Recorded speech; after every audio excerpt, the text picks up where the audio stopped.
Alright, we're finally here.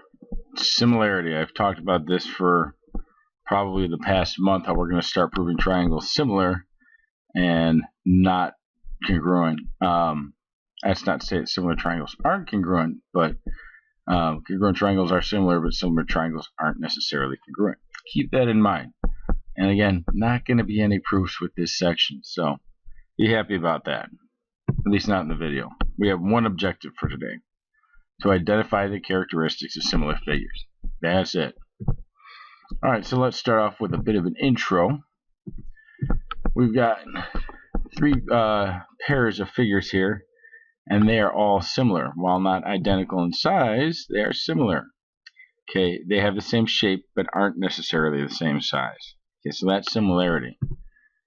Similar polygons, definition is, are polygons in which the ratios of the measures of the corresponding sides are equal and corresponding angles are congruent. So remember, angles are congruent and the ratios of the measures of the corresponding sides are equal.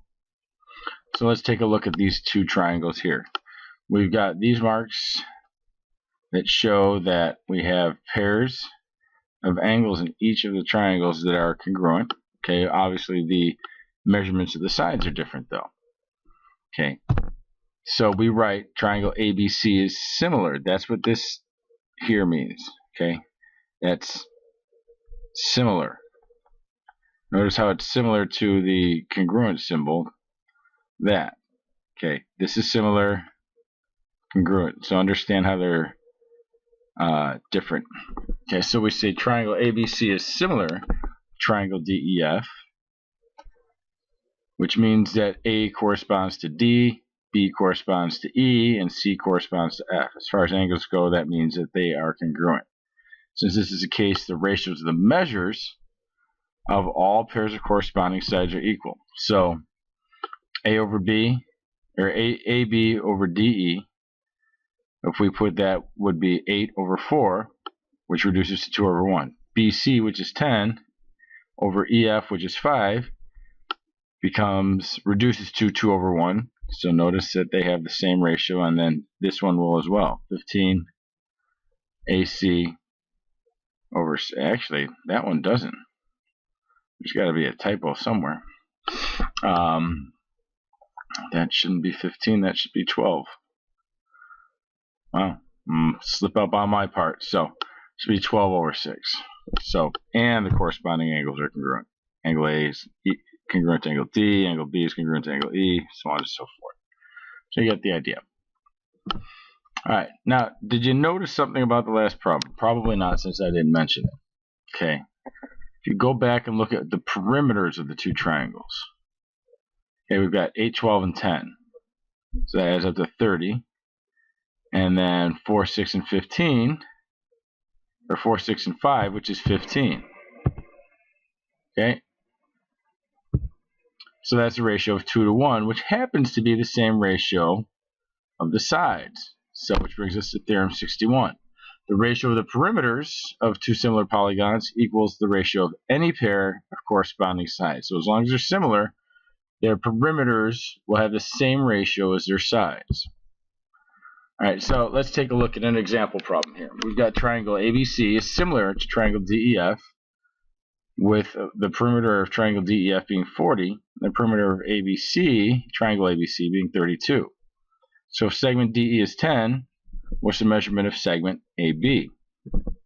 Well, find the ratio of the perimeters first. We've got 40 over 32, which reduces down to 5 over 4. So that's the ratio of our perimeter, which also will be the ratio of our sides by theorem 61.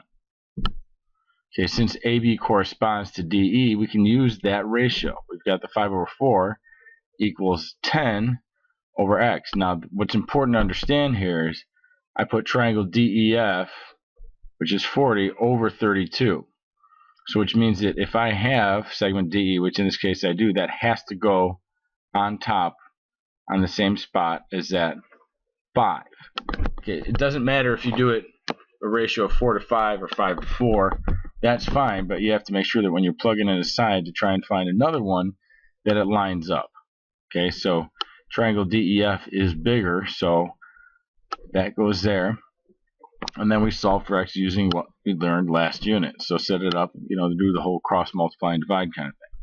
So 5x equals 4 times 10, which is 40. Divide both sides by 5, and you get x equals 8 for your answer. So segment AB is 8. Simple enough, right? Next example. Triangle has sides of length 7, 9, and 14.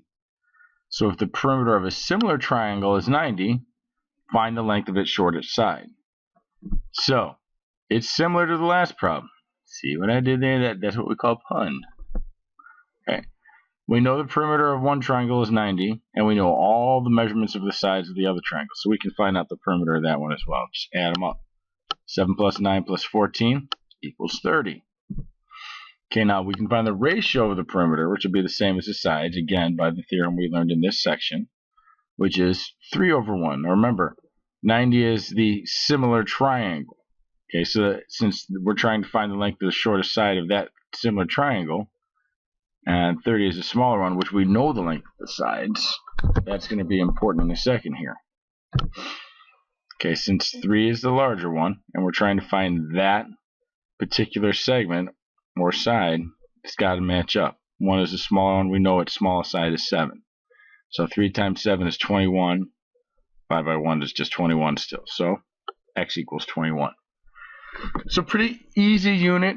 Not a whole lot difficult there. We will get into a little bit with proofs in the next video, which, yes, will be for class on Wednesday. So it'll get done. Don't worry, it'll be up tomorrow at some point. But anyway, that's that. If you have any questions, you guys should be good with this basic algebra / arithmetic math stuff. So I'm not too worried about you here. All right, take notes. Hopefully you took good ones.